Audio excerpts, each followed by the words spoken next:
जितनी खामोशी से अकेले काम कर सकते हो उतना काम करो। अपना काम अच्छाई और खुशी से करते रहो। खुद का काम स्वयं करते रहो। अकेले रहकर खुद को सुधार। यहां इस दुनिया में कोई भी तेरा नहीं है। ऐसा गौतम बुद्ध ने कई सालों पहले अपने शिष्यों को क्यों कहा था? इसके पीछे की कहानी क्या है? तो इस रहस्यमयी कहानी को हम आज के इस वीडियो में आपके सामने प्रस्तुत कर रहे हैं। तो बिना देर किए चलिए वीडियो की शुरुआत करते हैं। स्वार्थी यानी कि स्वयं का अर्थ। जो इंसान स्वयं का अर्थ जानना चाहता है, जो खुद को समझना चाहता है, क्या वो इंसान आपकी नजर में गलत है? हम जब भी किसी को स्वार्थी कहते हैं तो उसका मतलब तो यही होता है कि वो आदमी स्वयं का अर्थ समझना चाहता है। तो फिर वो गलत कैसे हुआ? स्वार्थी शब्द दुनिया की नजर में, समाज की नजर में एक अलग ही नजरिए से समझा जाता है। अक्सर हम अपने आसपास ऐसे बेहद से लोगों को देखते हैं जो स्वभाव से बहुत अच्छे प्रतीत होते हैं, यानी कि सब लोगों की मदद करते हैं, सबसे अच्छा व्यवहार रखते हैं। लेकिन इसके साथ हमने ये भी देखा होगा कि ऐसे लोग जो स्वभाव के अच्छे होते हैं, दूसरों की मदद करते हैं, वो दुखी भी ज्यादा रहते हैं। और जो लोग स्वार्थी होते हैं वो फलते फूलते चले जाते हैं। तो ऐसे में परमात्मा की सत्ता पर उंगली उठाना निश्चित है। लेकिन अगर ये सत्य है तो हमें कौन सा मार्ग अपनाना चाहिए? क्या हम भी दूसरों के जैसे बन जाएं? पता नहीं आप में से कितने लोग ये मानते हैं कि अच्छे लोग जीवन में बहुत दुखी रहते हैं, लेकिन इसके पीछे का सत्य क्या है? अगर हम इसके पीछे का सत्य नहीं जानेंगे, नहीं पहचानेंगे, तो कहीं ना कहीं हमारा अवचेतन मन भी बुराई की तरफ झुक जाएगा। इसीलिए अपने मन में ऐसे विचार पनपने से पहले इस बात की पूरी सच्चाई, पूरा निष्कर्ष निकाल लें, ताकि भविष्य में आपको अपने अच्छे होने पे पश्चाताप ना हो, दुख ना हो। आज की जो बौद्ध कहानी मैं आपको सुनाने वाला हूं, उसमें आपको 5 ऐसे तरीके पता चलेंगे जिसके माध्यम से अगर आप कर्म करते हैं तो आप अच्छे कर्म भी कर पाएंगे और दुखी भी नहीं होंगे। एक गांव में आनंद नाम का एक युवक रहता था। उसका भरा पूरा परिवार था। उसके 2 बच्चे थे, उसकी पत्नी थी, लेकिन उसके माता पिता इस दुनिया से चल बसे थे। इसीलिए पूरे परिवार की जिम्मेदारी उसी के कंधों पर थी। बच्चे अपनी पढ़ाई करते थे और उसकी पत्नी अपने घर गृहस्थी के कामों के साथ गाय, भैंस, बकरी इत्यादि का दूध बेचकर अपना घर चलाती थी। और आनंद पहाड़ में पत्थर तोड़ने का काम करता था। बहुत ही मेहनत भरा काम था। पूरे दिन काम करता तो रात को थक कर घर पर वापस लौटता। लेकिन इतनी मेहनत करने के बाद भी अगर आनंद को गांव का कोई भी आदमी मदद के लिए बुलाता तो आनंद कभी भी मना नहीं करता था। उसके जीवन का एक ही सिद्धांत था, अगर मैं दूसरों की मदद करूंगा तो परमात्मा मेरा साथ देंगे, परमात्मा मेरे साथ कुछ बुरा नहीं होने देंगे। आनंद अपने इस सिद्धांत का पालन बहुत ही कड़ाई के साथ करता था। वह इस सिद्धांत पर इतना विश्वास करता था कि अगर कोई बाहर का आदमी उससे मदद मांग ले तो वो अपने घर का काम भी अधूरा छोड़कर उस आदमी की मदद करने के लिए पहुंच जाता था, जिसकी वजह से उसकी पत्नी बहुत परेशान रहती थी। वो अक्सर आनंद को समझाने की कोशिश करती थी कि सबसे पहले अपना काम, अपने परिवार को देखो। 2 बच्चे हैं हमारे और फिर भी तुम दूसरों के काम करने में लगे रहते हो। अरे अपने घर को तो संभालो। अपना घर संभाल नहीं रहा, दूसरों की मदद करने चले हैं। और जब ऐसी ऐसी बातें आनंद के कानों में पड़ती तो उसके हृदय में कांटा चुभने लगता था और उन दोनों में लड़ाई झगड़ा शुरू हो जाता था। अक्सर उनके लड़ाई झगड़े का यही सबसे बड़ा कारण होता था। लेकिन ना तो आनंद अपने आप को बदल पाया और ना ही उसकी पत्नी ने उसको समझाना कभी बंद किया। इसी वजह से आए दिन उनके घर में क्लेश होता रहता था। जहां तक उस गांव वालों की बात थी तो वो आनंद के स्वभाव को जानते थे और वो जानबूझकर जो काम आसान भी होता था, जो उनके सामर्थ्य में भी होता था, उस काम के लिए भी वो आनंद को बुलाते थे ताकि उन्हें कम मेहनत करनी पड़े। कहने का अर्थ ये है कि गांव वाले आनंद की इस शिष्टाचार का फायदा उठाते थे, लाभ उठाते थे और सब पीछे से उसका मजाक उड़ाते थे, उसे बेवकूफ कहते थे। ऐसे ही समय भी तरह और एक दिन आनंद की पत्नी बहुत ज्यादा बीमार पड़ गई। आनंद से जो कुछ भी सेवा हो सकती थी उसने वो सब अपनी पत्नी के लिए किया। उसने गांव के वैद्य को बुलाकर अपनी पत्नी की जांच करवाई, लेकिन ये रोग उस वैद्य की पकड़ के बाहर था। इसीलिए उस वैद्य ने कहा कि तुम अपनी पत्नी को नगर में जाकर किसी बड़े वैद्य को दिखाओ तो तुम्हारी पत्नी की जान बच सकती है। जल्द से जल्द नगर पहुंचने की व्यवस्था करो, नहीं तो तुम्हारी पत्नी के प्राण संकट में हो जाएंगे। ये सुनकर आनंद के पैरों तले जमीन फिसल गई। उसने ये नहीं सोचा था कि उसकी पत्नी के प्राण संकट में है। वो सोच रहा था कि कोई साधारण सा रोग होगा जिसका इलाज हो जाएगा, लेकिन जब उसने वैद्य की यही बात सुनी तो वो घबरा गया। अब पत्नी को नगर तक कैसे लेकर जाएं? क्योंकि उसके पास इतना धन नहीं था कि वो अपनी पत्नी के लिए एक घोड़ा गाड़ी करके उसमें अपनी पत्नी को लिटाकर नगर में ले जा सके। उसकी पत्नी की हालत बिल्कुल चलने की भी नहीं थी, इसलिए उसे नगर पहुंचाने के लिए किसी घोड़ा गाड़ी की जरूरत थी। संयोग से उसके पड़ोसी धनमू के पास एक घोड़ा गाड़ी थी। वो अक्सर व्यापार के लिए अपनी घोड़ा गाड़ी नगर में लेकर जाया करता था। इसीलिए आनंद के मन में विचार आया कि मैं धनमू की घोड़ा गाड़ी ले सकता हूँ। मैं धनमू की इतनी मदद करता हूँ, कभी उसके काम को नहीं टालता, तो वो तो मेरे काम को कभी मना ही नहीं कर सकता। और यही सोचकर वो घोड़ा गाड़ी लेने के लिए धनमू के पास पहुंच जाता है। लेकिन धनमू बहुत ही चालाक इंसान था। वो बिना किराए के अपनी घोड़ा गाड़ी अपने सगे संबंधियों के लिए भी नहीं ले जाता था, तो आनंद की तो दूर की बात रही। जब आनंद ने उससे घोड़ा गाड़ी के बारे में पूछा तो उसने ये कहकर उसका ये काम टाल दिया कि मेरे घोड़े बहुत ज्यादा बीमार हैं, वो शायद बच भी मुश्किल से पाएंगे। 5 दिनों से वो कुछ नहीं खा रहे, तो ऐसे में बेचारा घोड़ा गाड़ी लेकर कहा, नगर तक पहुंच पाएगा। हाँ, अगर तुम कुछ धन की व्यवस्था कर सकते हो तो मैं अपने एक मित्र की घोड़ा गाड़ी तुम्हारे लिए मंगवा सकता हूं। यह सुनकर आनंद परेशान और चिंतित हो गया, क्योंकि उसके पास धन तो था ही नहीं। इसका मतलब उसकी पत्नी बड़े नगर में वैद्य के पास इलाज के लिए पहुंच ही नहीं पाएगी। उलझन भरे हुए विचार लिए हुए जब आनंद वापस आ रहा तो उसने एक दिल दहलाने देने वाला दृश्य देखा।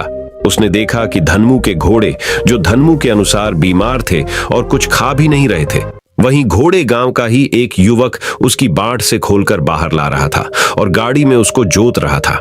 ये देखकर पहले तो आनंद को कुछ समझ में नहीं आया।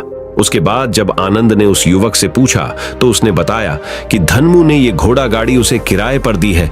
ये सुनकर आनंद का दिल टूट गया। उसने कभी सपने में भी नहीं सोचा था कि उसका सबसे अच्छा मित्र धनमू उसके साथ ऐसा कर सकता है। हालांकि ये इस बात पर दुखी होने का वक्त नहीं था, इसीलिए आनंद वहां से जल्दी से लौट जाता है और गांव के ही एक सेठ के पास जाकर कुछ धन उधार लेकर धनमू को दे देता है। धनु अपने मित्र की घोड़ा गाड़ी मंगवा देता है, जिसके बाद वो अपनी पत्नी को वैद्य के पास नगर में ले जाता है। जब उसकी पत्नी का इलाज चल रहा था तो आनंद यही सोच रहा था कि एक वो दिन था जब धनमू की बेटी बीमार हो गई थी और धनमू यहाँ पर नहीं था, तो मैं पूरी रात वैद्य जी के पास उसके लिए बैठा रहा था। उसकी देख रेख की थी, उसकी सेवा की थी। इतने दिनों तक धनमू नहीं आया था, तब मैं ही उसके परिवार की देख रेख किया करता था। हाय, कैसा दुर्भाग्य है ये, जिसके लिए मैंने इतना कुछ किया। उसने एक घोड़ा गाड़ी देने से मुझे मना कर दिया, और वो भी तब जब मेरी पत्नी जिंदगी और मौत के साथ खेल रही थी। कुछ देर बाद वैद्य बाहर आकर आनंद को एक बहुत बुरी खबर देता है। वो आनंद को बताता है कि उसकी पत्नी को कर्क रोग हो चुका है और इसका कोई भी इलाज नहीं है। उसके पास कुछ समय ही शेष बचा है। ये सुनकर आनंद दुखी होकर वहीं जमीन पर बैठ गया। उसकी पूरी दुनिया उजड़ने वाली थी और उसे कोई रास्ता नजर नहीं आ रहा था। कुछ समय बाद उसकी पत्नी चल बसी और अब दोनों बच्चों की जिम्मेदारी उसके कंधों पर आ गई थी। लेकिन यहाँ पर आनंद के सारे सिद्धांत टूट चुके थे, उसके सारे भरम खत्म हो चुके थे। अब उसके दिमाग में एक ही बात थी कि अच्छा, कर्म करने से परमात्मा साथ नहीं देता, बल्कि जो बुरे लोग हैं वो लोग फलते फूलते हैं, और इस बात का मैं सबसे बड़ा गवाह हूं। ये विचार अक्सर उसके दिमाग में चलते रहते थे और इसी वजह से उसका मन धीरे धीरे संन्यस्त हो गया, देश दुनिया से दूर हट गया। और एक दिन ऐसा भी आया जब वो अपने बच्चों को अपने रिश्तेदारों के पास छोड़कर इस देश दुनिया को त्याग कर एक सन्यासी बनने के लिए घर से निकल पड़ा। उसने गांव में किसी को कुछ नहीं बताया। किसी को नहीं पता था कि आनंद अचानक कहां गायब हो गया। सन्यास की दीक्षा लेने के लिए वो एक बौद्ध भिक्षु के पास पहुंचता है। बौद्ध भिक्षु उस समय ध्यान में बैठे हुए थे। ध्यान से बाहर आने के बाद वो बड़े ध्यान से आनंद के चेहरे को देखते हैं और उससे सन्यासी बनने का कारण पूछते हैं। इस पर आनंद उन्हें अपनी पूरी आप बीती सुना देता है और कहता है कि हे महात्मा, इस दुनिया से मुझे कुछ भी हासिल नहीं हुआ। मेरा मन इस दुनिया से विरक्त हो चुका है। जब अपने दोस्तों ने ही मेरा साथ नहीं दिया तो इस दुनिया में रहने का क्या मतलब, और इसी वजह से मैं सन्यासी बनना चाहता हूँ। ये सुनने के बाद बौद्ध भिक्षु ने उपदेश देना शुरू किया। उन्होंने कहा कि याद रखना बेटा, जीवन से विरक्त होकर सन्यासी बनना तुम्हें परम सुख तक कभी नहीं पहुंचा सकता, परमानंद तक कभी नहीं पहुंचा सकता। तुम दुनिया से आपने मन पर एक बोझ लेकर विरक्त हुए हो। तुम दुनिया से परमात्मा की खोज करने के लिए विरक्त नहीं हुए हो। इस भ्रम में कभी मत रहना। तुम संसार से विरक्त हुए हो क्योंकि संसार ने तुम्हें धोखा दिया, ऐसा तुम्हें लगता है। इसीलिए तुम परमात्मा पे कभी विश्वास नहीं कर पाओगे और ना ही उन पर अपनी पूर्ण आस्था बना पाओगे। इसीलिए सन्यासी होने का भी तुम पूरा लाभ कभी नहीं उठा पाओगे। सन्यासी होने का लाभ तब मिलता है जब हमारी प्रभु में, परमेश्वर में, परमात्मा में पूर्ण आस्था बन जाती है। मैं तुमसे पूछता हूं, या तुम्हारी आस्था परमात्मा में है? यह सुनकर आनंद कहता है कि हे महात्मा, मैं तो दुनिया देखकर आया हूं कि जो बुरे कर्म करता है वो फलता फूलता है, और जो अच्छा काम करता है उसे कुछ भी नहीं देता। परमात्मा उसे दुख ही दुख देता है। इसीलिए मैं परमात्मा पर अपनी पूर्ण आस्था कैसे बना सकता हूं? यह सुनकर उस बौद्ध भिक्षु ने कहा कि यही तो मैं तुम्हें समझाना चाहता हूं कि तुम पूरी ऊर्जा अपनी सन्यासी जीवन में लगाओ और उसके बाद भी तुम्हें फल प्राप्त ना हो तो तुम्हें कैसा लगेगा। इसीलिए किसी की भी मदद करने के लिए मैं 5 सिद्धांत तुम्हें बताता हूं। ये 5 सिद्धांत समझकर संसार में वापस लौट जाओ और संसार में एक ग्रस्त जीवन जियो। उसके बाद ही सन्यासी जीवन का उदय होता है। जब हम अपने ग्रस्त जीवन को पूर्ण रूप से समझ लेते हैं और अपनी जिम्मेदारियों का निर्वाह कर देते हैं। ये कहकर बौद्ध भिक्षु ने कहना शुरू किया कि जब भी तुम किसी की सहायता करते हो, किसी की मदद करते हो, तो उसमें सबसे पहली बात, सबसे पहला सिद्धांत जो ध्यान में रखने का होता है वो होता है कि किसी की मदद करते वक्त, किसी की सहायता करते वक्त कभी भी उससे उम्मीद मत रखना। ये मत सोचना कि आज मैंने इसकी सहायता कर दी, मदद कर दी, तो कल बदले में ये भी मेरी सहायता करेगा, मेरी मदद करेगा। अगर तुम ऐसा सोचोगे तो तुम्हें जीवन में दुखों का सामना करना ही पड़ेगा, क्योंकि एक नहीं तो दूसरा, या दूसरा नहीं तो तीसरा, कोई ना कोई तुम्हारी उम्मीद जरूर तोड़ेगा। और वास्तविकता में वो मदद या वो सहायता नहीं होती, वो हमारे लालच का ही एक रूप होता है। हम उसकी सहायता या मदद निर्भर तरीके से नहीं कर रहे हैं। हमारे मन में लालच का भाव है, हमारे मन में बदले का भाव है। हम ये सोचकर मदद करते हैं कि इसकी मदद कर देता हूं तो कल ये मेरा भी मदद करेगा, और यही लालच हमें अक्सर उन लोगों की मदद करने पर विवश करता है जो किसी ना किसी रूप में धनवान होते हैं, क्योंकि हमें लगता है कि कल ये आदमी धन के द्वारा मेरी मदद कर सकता है। और इसीलिए जिस इंसान को वास्तविकता में मदद की आवश्यकता है, हो सकता है वो गरीब हो, लेकिन हमारा मन अपने लालच के वशीभूत होकर उसकी मदद कभी नहीं करेगा। इसीलिए किसी की मदद और किसी की सहायता करने के अपने विचार को विस्तार दो।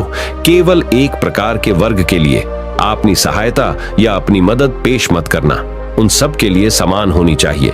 जरा सोचो, एक तरफ तुम्हारा मित्र हो जिसके पास धन है, संपदा है, और दूसरी तरफ कोई गरीब औरत हो जो भूखी बैठी हुई है। तुम्हारा दोस्त तुमसे कहता है कि यार आज तो खाने के लिए अच्छे अच्छे पकवान मंगवा लो बाजार से, और दूसरी तरफ वो औरत तुमसे 2 सूखी रोटी मांग रही है, तो तुम किसकी मदद करोगे? कौन मदद का हकदार सबसे पहले है?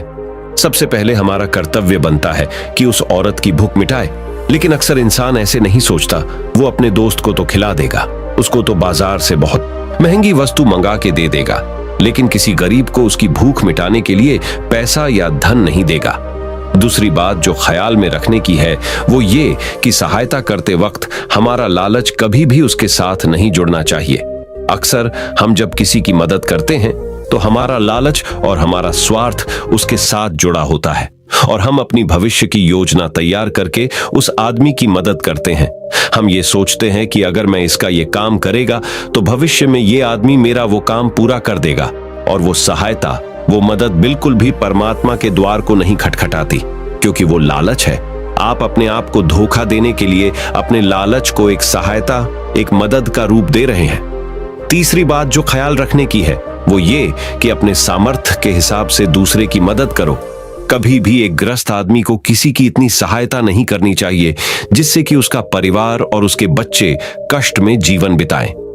सबसे पहला फर्ज हमारा होता है अपने परिवार को सुखी रखना, उनकी जरूरतें पूरी करना, और उसके बाद दूसरों की मदद करना आता है। लेकिन कुछ लोग दूसरों की मदद पहले करते हैं और अपने परिवार को मदद कम देते हैं, जिससे कि परिवार में लड़ाई झगड़े आए दिन पनपते रहते हैं, और ये सब हम समाज में देखते रहते हैं। अपने आसपास। अगली बात जो ख्याल में रखने की होती है वो ये कि अपना कर्म, अपनी जिम्मेदारियां पहले निभानी होती है। हम अपना कर्म, अपना काम छोड़कर पहले दूसरों की मदद करने के लिए चले जाते हैं, और जब दूसरा बदले में हमारी मदद नहीं करता तो हमारा दिल दुखी हो जाता है। हम सोचते हैं कि मैंने तो अपना काम छोड़कर उस आदमी की मदद की थी और वो आदमी मेरी मदद ही नहीं कर रहा है। इसीलिए अपना कर्म सर्वोपरि, अपना कर्म सबसे ऊपर, क्योंकि वही काम करने के लिए इस दुनिया में हमारा जन्म हुआ है। और सबसे आखिर में जो बात समझने की है वो ये कि परमात्मा की मर्जी से ही सब कुछ होता है। हमारा कर्तव्य है अपने कर्म को करते जाना। करनी धरनी तो ऊपर वाले के हाथ में है, इसीलिए जो कुछ भी होता है सब ऊपर वाले पे छोड़ दो। अगर तुम्हें कोई धोखा भी देता है तो ये समझ के चलो कि वो सब ऊपर वाले की करनी होती है। आप ये मान के चलो कि मैं करता नहीं हूं, मैं तो एक माध्यम हूं, करवाने वाला तो वो है, उसके सामने किसकी मर्जी चली। जब ये आस्था, ये विश्वास हमारे मन में पनपने लगता है तो हमारी सारी शिकायतें दूर हो जाती हैं, क्योंकि इस दुनिया में जो भी होता है अच्छे के लिए होता है, जो भी हो रहा है अच्छे के लिए हो रहा है, और जो भी होगा अच्छा ही होगा। चाहे हमारी बुद्धि आज वर्तमान में इस सिद्धांत को ना समझ पाए, लेकिन जीवन में कभी ना कभी किसी ना किसी मोड़ पर आपको जरूर ये एहसास होगा कि जो हुआ था वो अच्छे के लिए ही हुआ था। इसीलिए सारी शिकायतें दूर कर दो और बस अपना कर्म करते जाओ। अपने ग्रस्त जीवन को पूर्ण रूप से जिलो, और उसके बाद ही सन्यासी जीवन की नींव होती है। इसके बाद बौद्ध भिक्षु ने आनंद को कहा कि वापस अपने गांव लौट जाओ, अपनी बेटियों को वापस लेकर आओ, उन्हें पालो पोसो, अपने बच्चों को वापस लेकर आओ, दूसरी शादी कर लो, लेकिन बच्चों का पालन पोषण अच्छे तरीके से करो। ये सुनकर आनंद अपने बच्चों के साथ अपने गांव में वापस लौट आता है। गांव में किसी को खबर नहीं थी कि आनंद कहां पर गया हुआ था और वो क्या ज्ञान लेकर वापस लौटा है। लेकिन अगले दिन सुबह सुबह गांव वालों ने आनंद के चेहरे पर एक अलग ही चमक, एक अलग ही आभा पाई। तो इस कहानी से हमें यह सीख मिलती है कि दूसरों के पीछे भागने से अच्छा है अकेले रहकर अपने आप को सुधारो और अपनों का काम बड़े ही खुशी से करो, और शांत रहकर अपने आप की दिमाग की मनस्थिति को सुधारो। तो अब हम आपको बताएंगे कि शांत रहने के क्या क्या फायदे हैं। तो चलिए शुरुआत करते हैं। हर तरफ शोर शराबे और भाग दौड़ के बीच खामोशी की अपनी अलग ही खासियत है। आपने कई कविताओं में भी पढ़ा होगा कि मौन रहकर एक दूसरे की बात को समझना सबसे सुंदर संवाद है। लेकिन क्या आप ये जानते हैं कि चुप रहने के अपने शारीरिक और मानसिक फायदे भी हैं? विशेषज्ञ मानते हैं कि मौन यानी शांत रहने से व्यक्ति अधिक दिमागदार और उत्पादक बनने की ओर अग्रसर होता है। इससे उसके मानसिक और शारीरिक स्वास्थ्य दोनों में सुधार हो सकता है। मौन धारण करने का महत्व आज हम जिस युग में जी रहे हैं उसमें टेक्नोलॉजी एक महत्वपूर्ण भूमिका निभाती है। जहां लोग एकांत की खोज में लगे रहते, वो खुद को इन्हीं टेक्नोलॉजी को कहीं गुम कर देते हैं। लेकिन मौन को मन में बैठाने की दिशा में पहला कदम यह है कि आप अपने मानसिक स्वास्थ्य को अन्य सभी पहलुओं से बढ़कर समझें और फिर उन तकनीकों को शामिल करने का सचेत प्रयास करें जो आपको मौन रहने की आत्मीय उदारता और शक्ति का अनुभव करने की अनुमति दे। गाड़ियों के बेतहाशे हॉर्न से लेकर आसपास बजने वाले म्यूजिक, ऑन डिमांड शो और लोगों की छटर-पटर से लेकर आपकी बिल्डिंग के ऊपर से उड़ते हुए हवाई जहाज की आवाज तक, हर तरफ एक घना शोर है जिसमें दूसरों की तो क्या, कभी कभी खुद की भी आवाज नहीं सुन पाते। आपके अंतर्मन की आवाज, जिसे सुनने से आपके जीवन की आधी परेशानी का समाधान मिल सकता है। वैज्ञानिक प्रमाणों के अनुसार यह हमारे स्वास्थ्य के लिए बहुत अच्छी बात है कि लेकिन शांत रहना ब्लड प्रेशर कम कर सकता है, एकाग्रता और ध्यान में सुधार ला सकता है, परेशान करने वाले विचारों को शांत कर सकता है, मस्तिष्क के विकास को बढ़ावा दे सकता है, कोर्टिसोल को कम कर सकता है, अंदर की रचनात्मकता को बढ़ावा मिलता है, अच्छी नींद को बढ़ावा मिलता है, दिमागी रूप से स्वस्थ महसूस कर सकते हैं। हालांकि यहां मौन रहने का मतलब परेशानी में भी चुप्पी साधे रहने से नहीं है, बल्कि अनावश्यक किसी भी शोर से दूर रहने और ध्वनि प्रदूषण से बचना है। मौन रहते हुए धीरे धीरे गहरी सांस लेने से और भी फायदे मिल सकते हैं। चुप रहना है अनेक समस्याओं का हल। तनाव घटाने और एकाग्रता बढ़ाने के लिए हम आपको अब 9 फायदे बनाएंगे। मेडिटेशन और ध्यान लगाना खुद को शांत करने और तनाव घटाने का एक बेहतरीन तरीका है। आपने ध्यान दिया होगा कि हर धर्म और संस्कृति में शांत और मौन रहने को महत्व दिया गया है। चाहे आप इसे धार्मिक नाम दें या जीने का एक तरीका माने, लेकिन दिन भर में कुछ समय तक शांत रहना आपके स्वास्थ्य के लिए बहुत फायदेमंद साबित होता है। कई साइकोलॉजिस्ट भी कॉन्फिडेंस बढ़ाने, कंसंट्रेशन बढ़ाने, मन की शांति और पॉजिटिव थिंकिंग के लिए कुछ मिनट मौन धारण करने की सलाह देते हैं। जब हम कुछ समय मौन या चुप रहते हैं तो हमें खुद से बात करने का मौका मिलता है। हम चिंतन मनन करते हैं, जिससे हमारा मन शांत होता है, दिमाग रिलैक्स रहता है और हमारा दिमाग नई ऊर्जा और विचारों से भरता है।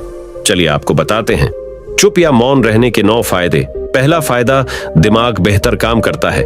एक रिसर्च के मुताबिक अगर हम दिन भर में कुछ मिनट शांत रहते हैं तो हमारा दिमाग रिचार्ज होता है और बेहतर काम करता है। इसके लिए दिन भर में सिर्फ 3 मिनट चुप रहने से शुरुआत करें। ऐसा करने से आप देखेंगे कि आपका दिमाग ठंडा तो रहता ही है, आपके व्यक्तिगत रिश्तों में भी सुधार होता है। दूसरा फायदा, तनाव वाले हार्मोन नियंत्रित होते हैं। आज के दौर में हर तरफ शोर ही शोर है। इसकी वजह से दिमाग में तनाव पैदा होना लाजमी है। ऐसे में अगर आप हर रोज कुछ देर मौन रहने की प्रैक्टिस करते हैं तो इससे आपके तनाव पैदा करने वाले हार्मोन के लेवल में कमी आती है। इससे आपका दिमाग शांत होता है, गुस्सा नियंत्रित रहता है और तनाव बढ़ाने वाले हार्मोन्स का लेवल घटता है। तीसरा फायदा, ब्रेन सेल्स बनती है। अक्सर तनाव, स्ट्रेस, एंजाइटी और लगातार बोलते रहने और शोर शराबे के चलते हमारे दिमाग की कोशिकाएं मरने लगती हैं। ऐसे में कुछ देर मौन रहने से हमारे दिमाग की सेल्स दोबारा बनती है और उनका पुनः निर्माण हमारे दिमाग की शक्ति बढ़ाता है।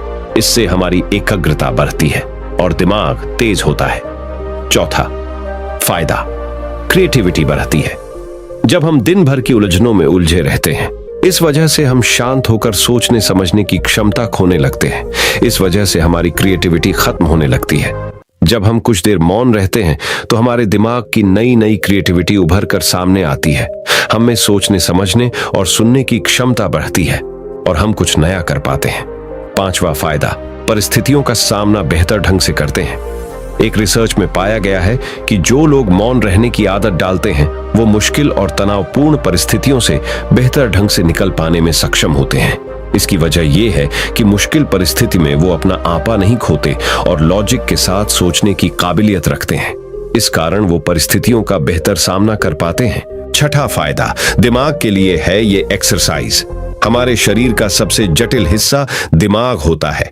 ये पूरे शरीर को चलाता है और ये हमारे सभी इमोशंस को कंट्रोल करता है। ऐसे में जरूरी है कि हम अपने दिमाग को भी व्यायाम करवाएं। जिस तरह शरीर को मजबूत बनाने के लिए शारीरिक व्यायाम जरूरी है, उसी तरह दिमाग को मजबूत बनाने के लिए उनकी ताकत बढ़ाना जरूरी है। मौन रहना दिमाग के लिए एक व्यायाम जैसा ही है और इससे दिमाग की मांसपेशियां तंदुरुस्त रहती हैं। सातवां फायदा, पॉजिटिव विचारों का संचार। मौन रहना हमारे दिमाग को पॉजिटिव विचारों से भरता है। जब हम दिमाग को बाहरी शोर शराबे से दूर करते हुए कुछ समय खुद पर केंद्रित करते हैं तो हम अपने आसपास की अच्छाइयों को बेहतर ढंग से देख और समझ पाते हैं। इसके साथ ही हम अपने आसपास और खुद के भीतर की अच्छाइयों को अप्रिशिएट कर पाते हैं। इसीलिए कुछ समय मौन रहते हुए खुद को समझना, अपने भीतर झांकना और अपने बारे में समझना एक बेहतरीन प्रैक्टिस है। आठवां फायदा, एक अच्छे श्रोता और समीक्षक। चुप रहना और कुछ समय तक खुद को स्थिर रखना आपको एक अच्छा श्रोता और समीक्षक बनाता है। ऐसा इसलिए क्योंकि जब आप चुप रहते हैं तो आप बोलने की बजाय अधिक से अधिक सुनते हैं और उसका विश्लेषण कर पाते हैं। इससे आप पूरे तर्क और वितर्कों को जानने के बाद सही फैसला ले पाते हैं। आप सभी पक्षों को सुनते, समझते और डिसीजन ले पाते हैं। चुप रहना आपके दिमाग को शांत करता है और आपको लॉजिकल समीक्षक बनाता है। नौवां फायदा, कैसे रखें खुद को। कुछ मिनटों के लिए मौन रहने के लिए लोग बहुत तरीकों का सहारा लेते हैं। कुछ भगवान के नाम का जाप करते हैं, कुछ आपके कृत्यों का विश्लेषण करते, वहीं कुछ लोग माइंडफुलनेस प्रैक्टिस अपनाते हैं। चलिए आपको बताते हैं खुद से जोड़ते हुए मौन धारण करने के कुछ आसान तरीके। माइंडफुलनेस एक बेहतरीन मेडिटेशन प्रैक्टिस है जो आपको शांत रखने के साथ ही एंजाइटी और दिमाग को कंट्रोल करने का काम करती है। इसके लिए आप ये स्टेप्स अपना सकते हैं। पहला स्टेप, सबसे पहले आराम की अवस्था में बैठ जाएं और अपनी आंखों को रिलैक्स करते हुए मूंद लें। दूसरा स्टेप, अब अपनी सांसों पर पूरा ध्यान केंद्रित करें। अपनी सांस के उठने और गिरने की गति पर ध्यान दें और अपना दिमाग बाहरी शोर से दूर सिर्फ और सिर्फ अपनी सांसों पर केंद्रित करें। तीसरा स्टेप, अपनी सांसों पर ध्यान देना आपके पूरे शरीर को शांत करता है, दिमाग में रक्त संचार बढ़ाता है और तनाव दूर करने में मददगार होता है। चौथा स्टेप, खुद को शांत करते हुए अपने पूरे शरीर को अंदर ही अंदर स्कैन करना भी फायदेमंद साबित होता है। इससे आपको अपने शरीर के बारे में बेहतर समझ में आता है। इससे आपके दिमाग और शरीर के बीच में बेहतर संबंध स्थापित होता है। हम उम्मीद करते हैं कि ये जानकारी आपके काम आएगी। तो चलिए जानते हैं हमारे शब्दों में कितनी ताकत होती है एक कहानी के माध्यम से। तो चलिए उस कहानी की शुरुआत करते हैं। जो लोग बुद्धिमान हैं वह ये जानते हैं कि शब्द हथियार की तरह होते हैं जिनसे किसी को भी बचाया जा सकता है या किसी को भी मारा जा सकता है। अब आप सोच रहे होंगे कि शब्दों से किसी को मारा कैसे जा सकता है। तो जरा सोचिए, ज्यादातर आत्महत्याओं के पीछे किसका कारण होता है? किसी के पति ने कुछ कहा, किसी के पिता ने कुछ कहा और उन लोगों ने आत्महत्या कर ली। ये आत्महत्या किसके कारण हुई? वो पीड़ित के मन को इतना दुखी कर गए कि उसके मन से वो दुख सहना और ज्यादा बर्दाश्त करना नामुमकिन हो गया और इसी वजह से उन्होंने आत्महत्या कर ली। ऐसे ही आपके शब्द किसी को नया जीवन प्रदान कर सकते हैं। जब कोई आदमी उदास होता है या दुखी होता है तो आपके शब्द उसमें एक नया जोश, एक नया उत्साह भर सकते हैं और एक हारा हुआ आदमी अपने जीवन में एक नई शुरुआत कर सकता है, सिर्फ शब्दों के माध्यम से, हमारी वाणी के माध्यम से। तो अब तक आप ये तो समझ ही गए होंगे कि हमारे शब्द हमारे जीवन को किस तरह निर्धारित करते हैं। शब्दों में कितनी ताकत होती है और किसी से बात करते वक्त हमें कितनी सावधानी से अपने शब्द सुनने चाहिए। आज की जो बौद्ध कहानी मैं आपको सुनाने वाला हूं, उसमें आपको सीधे सीधे तौर पर कुछ ऐसे तरीके पता चलेंगे, कुछ ऐसी परिस्थितियां पता चलेंगी जहां पे आपको हमेशा चुप रहना चाहिए। कुछ परिस्थितियों में अगर आप कुछ नहीं बोलेंगे तो वही आपके लिए सबसे ज्यादा बेहतर होगा। इससे पहले कि आप इस कहानी में खो जाएं, इस चैनल को सब्सक्राइब जरूर कर लें। तो चलिए कहानी शुरू करते हैं। एक बार की बात है, एक युवा लड़का एक बार एक बौद्ध भिक्षु के पास पहुंचा। वो काफी परेशान लग रहा था और उसने बौद्ध भिक्षु से जाकर पूछा कि हे महात्मा, मैं अपने आप से परेशान हूं, अपने आप से दुखी हूं। बाहरी रूप से मुझे कोई दुख नहीं है, मैं धन धान्य संपन्न हूं, मुझे कोई शारीरिक रोग भी नहीं है, लेकिन मैं खुद से परेशान रहता हूं, अपने मन से परेशान रहता हूं। अक्सर मेरी बातों को मेरा कोई भी दोस्त गंभीरता से नहीं लेता है और ना ही मेरे परिवार के लोग मेरी किसी बात को गंभीरता से लेते हैं। मैं जो कुछ भी सलाह देता हूं, या तो वह उसे मजाक में उड़ा देते हैं या फिर उसे गंभीरता से लेते ही नहीं है। मेरी बातों को कोई गंभीरता से क्यों नहीं लेता है? क्यों मेरी बातों पर कोई अमल नहीं करता?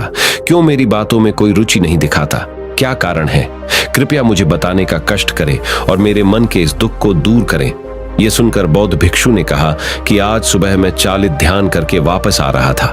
रास्ते में कुछ कौवे कांव कांव कर रहे थे और वहीं पर जब मैं चलता हुआ कुछ दूर आया तो मुझे एक मोर की मधुर आवाज सुनाई दी।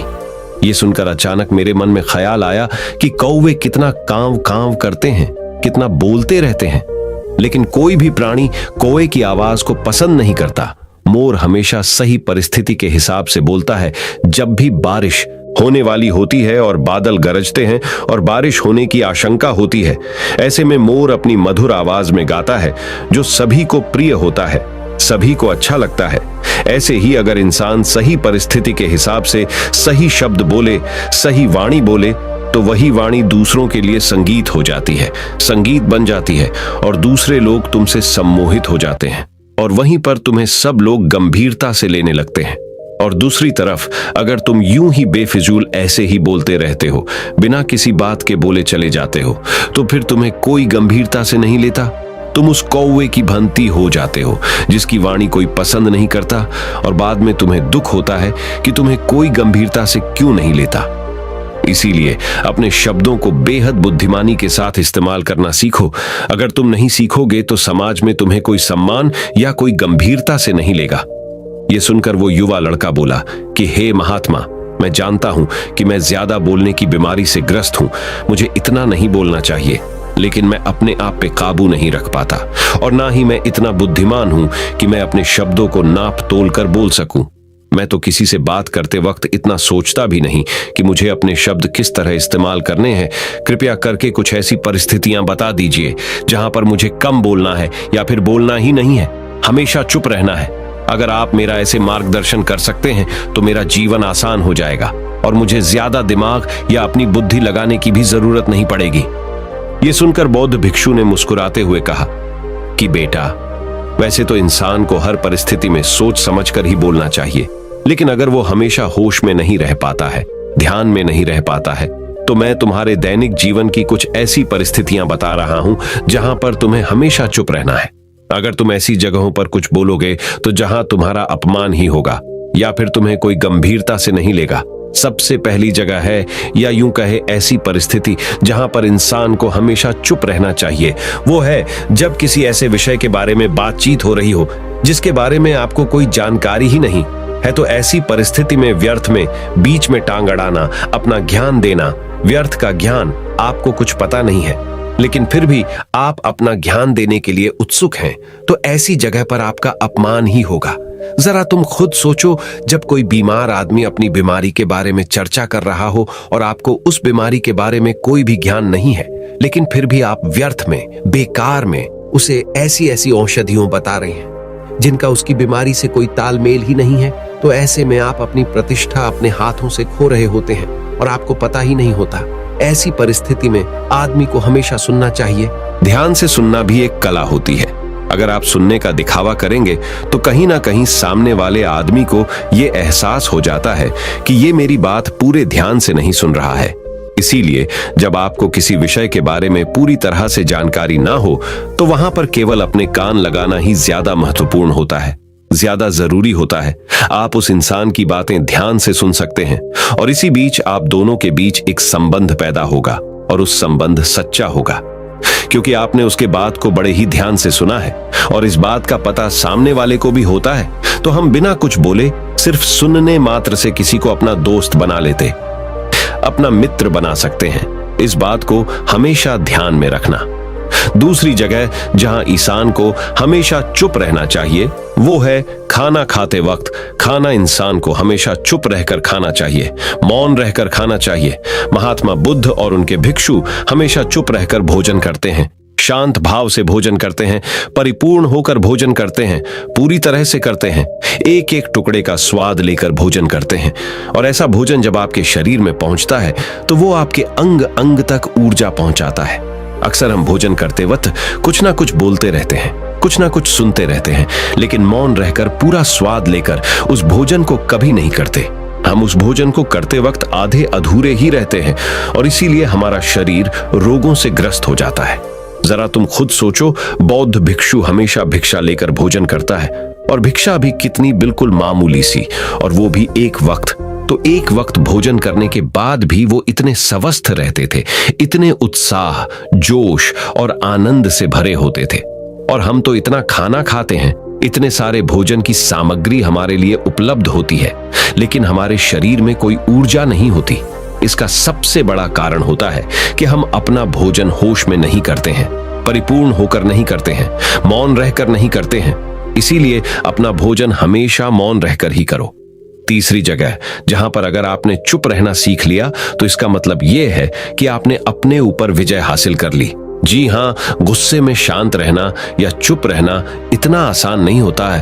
अक्सर हम गुस्से से भरकर कुछ ऐसे शब्द या अपशब्द बोल जाते हैं जिसका पछतावा हमें हमेशा बाद में होता रहता है। लेकिन जुबान से निकला हुआ शब्द वापस नहीं हो सकता, उस शब्द को मिटाया भी नहीं जा सकता। अब वो जिंदगी भर हमारे दामन से जुड़ चुका है और वो गुस्से में बोला गया। अब शब्द हमारे मन को समय समय पर बेचैन करता रहता है, दुखी करता रहता है, लेकिन गुस्से के वक्त चुप रहना सीखना भी एक बहुत बड़ी कला होती है। गुस्से में आदमी का अपने ऊपर काबू कहां रहता है, अपनी इंद्रियों को वश में कहां रख पाता है। इसीलिए इस कला को आप तभी सीख सकते हैं जब आप गुस्सा भी होश में रहकर कर पाए। जब भी आपको गुस्सा आए, आपके दिमाग में सिर्फ एक ही बात आए कि मुझे चुप रहना है, मुझे किसी से कुछ गाली गलौच नहीं करना, किसी को कोई अपशब्द नहीं बोलना। और जब ये विचार गुस्से के साथ जुड़ जाता है और धीरे धीरे ये आदत बन जाता है, तो आप अपने गुस्से को भी काबू में करना सीख जाते हैं।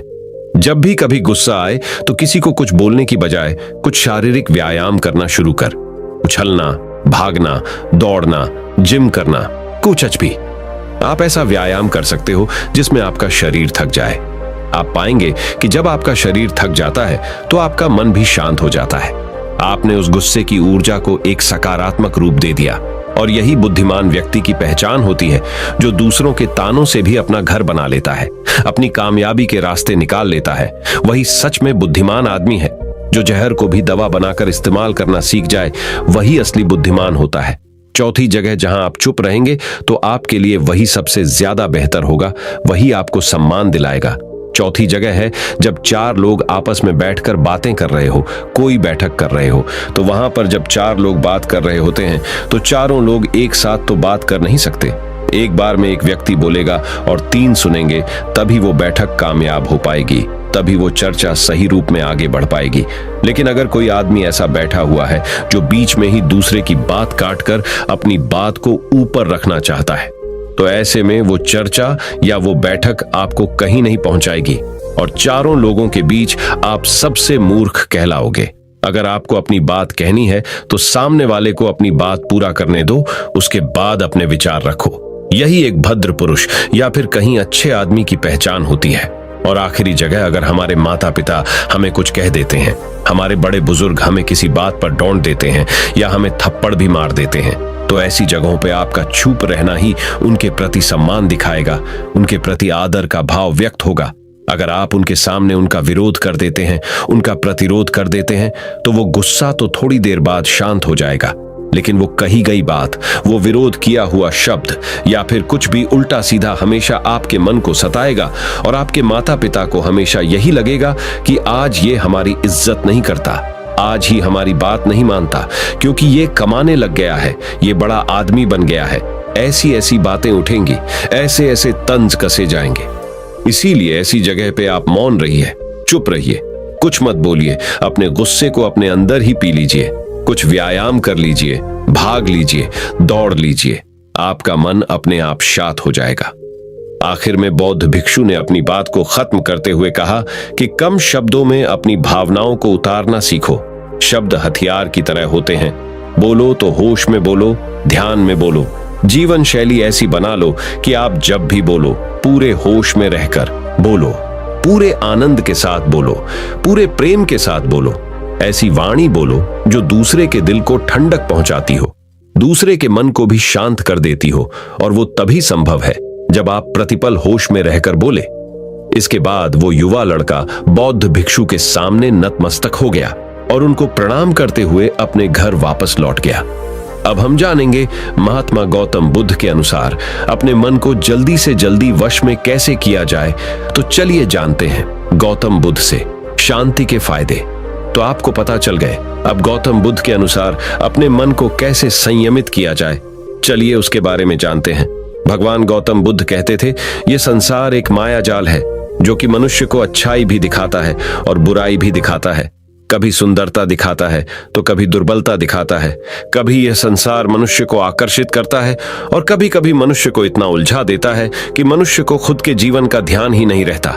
इसलिए संसार के माया जाल से बचने के लिए भगवान गौतम बुद्ध कहते हैं, जो पुरुष अपने खुद के इंद्रियों से कभी नहीं हारा, वह संसार से या पूरे ब्रह्मांड के किसी भी चीज से कभी हार ही नहीं सकता।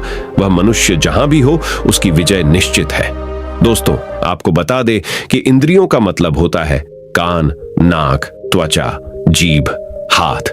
इन 5 शरीर के भागों को मुख्य इंद्रियां कहा जाता है।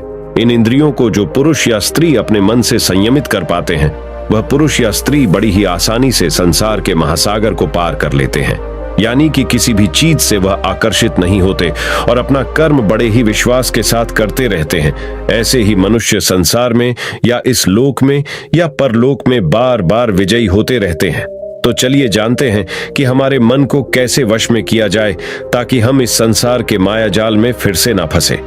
भगवान गौतम बुद्ध कहते हैं, मन को वश में करने के लिए सबसे पहले आपको यह जानना होगा कि आपके शरीर से श्रेष्ठ आपकी इंद्रियां होती हैं। आपकी इंद्रियों से श्रेष्ठ आपका मन होता है और आपके मन से श्रेष्ठ आपकी बुद्धि होती है और अंततः बुद्धि से श्रेष्ठ आपका आत्मा होता है और आत्मा से भी श्रेष्ठ परमात्मा होते हैं। यानी भगवान होते हैं। तो अगर आपके मन को वश में करना है तो सबसे पहले आपकी बुद्धि में यह विचार करें कि मैं आज से बुरे कामों के बारे में सोचूंगा भी नहीं और मेरे अच्छे काम विश्वास से करता रहूंगा। दोस्तों, अगर आप बुरी आदतों के बारे में सोचोगे ही नहीं तो वह आदतें आपकी बुद्धि पर हावी नहीं होगी और आप कभी गलत काम नहीं करोगे। तो सबसे पहली बात तो यह है कि अपने बुद्धि में से बुरी आदतों को निकाल दो और अपनी बुद्धि में जो भी आपका काम है उस काम के बारे में विचार डालना शुरू कर दो। फिर आपकी बुद्धि आपके मन को आपके काम के बारे में संदेश देगी और मन सभी इंद्रियों को वश में करके आपके काम के ऊपर लगा देगा। तो इसी तरह से करते करते आपका मन एक दिन अवश्य ही वश में हो जाएगा और जिस व्यक्ति का मन वश में हो जाता है उस व्यक्ति के मन में हमेशा ही भगवान वास करते हैं। तो देखा दोस्तों, मन को वश में करने के लिए सबसे पहले आपको अपनी बुद्धि को अपने काम के बारे में ज्ञान देना होगा और बुद्धि में से बुरी आदतों को बिल्कुल निकलना होगा, यानी कि उनके बारे में सोचना ही छोड़ना होगा। तब जाकर आप अपने मन को वश में अवश्य ही कर पाओगे और जब आप पूर्णतः आप अपने मन को वश में कर लोगे तब आपके लिए सुख दुख सर्दी गर्मी और मान अपमान सब एक जैसा होगा और आप इस दुनिया के माया से परे हो जाओगे। आपको कोई भी चीज आकर्षित नहीं कर पाएगी, उल्टा आपसे ही लोग आकर्षित होंगे और आप जैसा भी काम करते हैं लोग भी आपको देखकर वैसा ही काम करेंगे और लोगों को आप एक आकर्षित और बुद्धिमान मनुष्य लगोगे। इसलिए हमारे भागवत गीता में भगवान कृष्ण ने यह कहा है कि मन का सारा खेल है, मन के हारे हार है और मन के जीते जीत है। ऐसा ही हमारे भगवान बुद्ध ने और ना जाने कितने सफल लोगों ने कहा है। भगवान बुद्ध ने कहा है कि जिसने अपने मन को वश में कर लिया है उसकी जीत को देवता भी हार में नहीं बदल सकते हैं। अर्थात मन को वश में करने का नाम ही आत्म संयम है, जिसका अर्थ है अपने आप को वश में करना, अर्थात मन वचन और कर्म पर अधिकार प्राप्त करना, ताकि शरीर से कोई अशुभ कार्य न होने पाए, जिससे कोई अपशब्द न निकले और मन में कभी अशुभ विचार न उठने पाए। यदि मनुष्य अपनी इंद्रियों का प्रयोग उचित ढंग से करता है तो ही उस मनुष्य को दूसरों को ज्ञान देने का अधिकार है। यदि उसका अपने मन पर अधिकार नहीं है, उचित और अनुचित का ज्ञान नहीं है, तो वह मनुष्य के पद से गिरकर अन्य योनियों में गिने जाने योग्य हो सकता है। एक कथन है कि हम जैसा सोचते हैं वैसा ही बन जाते हैं। वास्तव में यह विचार नहीं अपितु विचारों का संसार है। हमारी सोच और विचारों का प्रभाव हमारे मन पर गहरा असर छोड़ देता है। मनुष्य के मन में विचार ही बार बार उभर कर आते हैं जो मनुष्य को दिशा देने का काम करते हैं। विचार ही मस्तिष्क को गति प्रदान करते हैं और गलत विचार क्रोध की ओर जाने को विवश करते हैं। यह हमारी भूल है कि हम सोचते हैं कि वचनों की कोई शक्ति नहीं है। संसार में जो भी हुआ, जो भी हो रहा है और जो भी होगा सब हमारे कर्म के प्रभाव से हुआ है और जो हो सकता है और आगे जो होगा वह कर्म की शक्ति से होता है, वह विचारों की शक्ति होती है। यदि हमारे अंदर आत्म संयम नहीं है तो आत्मिकता का धन हमारे हाथ नहीं आ सकता है। हम इंद्रियों के जाल में फंसकर पहले तो निर्मल होंगे, फिर अपमानित होते हुए पहले अपना अनिष्ट करेंगे और फिर किसी और का करेंगे। यह सच है कि जो लोग दूसरों के लिए सोचते हैं उनका मन विश्वासपूर्ण विचारों का स्रोत है। इसलिए यदि बुराई से बचना हो तो अपनी दिशा को भलाई की और मोद्धा देना चाहिए। वास्तव में यदि आप जीतना ही चाहते हैं तो सबसे पहले आत्म संयम की आदत डाल लें, क्योंकि संयम का अर्थ ही है अपनी बिखरी हुई शक्तियों को निश्चित दिशा देना। मान लीजिए जिस कार्य को नहीं करना है और जब उसे ही करने के लिए मन आकर्षित करता है तो आप उसे प्रयास पूर्वक रोकने के लिए मन बना लें। उसे ही आत्म संयम कहते हैं। संयम का अर्थ है जब हम आकर्षणों की ओर जाने के लिए हमारा मन सहज रूप से रुक जाए। गांधी जी ने कहा था कि अनुशासन और बलिदान के बिना मुक्ति की आशा नहीं की जा सकती है। लेकिन यह बात भी सच है कि लोग अक्सर गुस्से में विवेक शून्य होकर तुरंत अपने आत्म संयम को गुस्से में खो देते हैं। यह सच है कि समय बीतने के साथ लोगों के आत्म संयम में भारी कमी आई है। इसके गंभीर परिणाम सामने भी आए हैं। इसलिए आत्म संयम की उपयोगिता को किसी भी हाल में कम नहीं आंका जा सकता है। लेकिन यह भी सच है कि शुरुआत में आत्म संयम का मार्ग थोड़ा कठिन लगता है। अर्थात मन को वश में करने का नाम ही आत्म संयम है। मनुष्य को मिली हुई शक्तियों को निश्चित दिशा देना संयम कहलाता है। तो दर्शकों, उम्मीद है कि आपको मन को वश में करने का उपाय और शांति के फायदे और कहां-कहां आपको शांत रहना है इसके बारे में इस वीडियो के माध्यम से पता चला होगा। और मुझे यह आशा है कि आप अवश्य ही अपने मन को वश में करोगे और जिंदगी के सभी क्षेत्रों में अवश्य ही सफल होकर अपने परिवार का नाम रोशन करोगे। ऐसी ही और गौतम बुद्ध की प्रेरणादायक सीख लेने के लिए हमारे चैनल को फॉलो करें और यह वीडियो आपको पसंद आया हो तो हमारे चैनल को सब्सक्राइब कीजिए और इस वीडियो को एक लाइक कीजिए और इस वीडियो को जितना हो सके उतना अपने दोस्तों के साथ शेयर करें। मिलते हैं हमारे अगले वीडियो में। नमो बुद्धाय।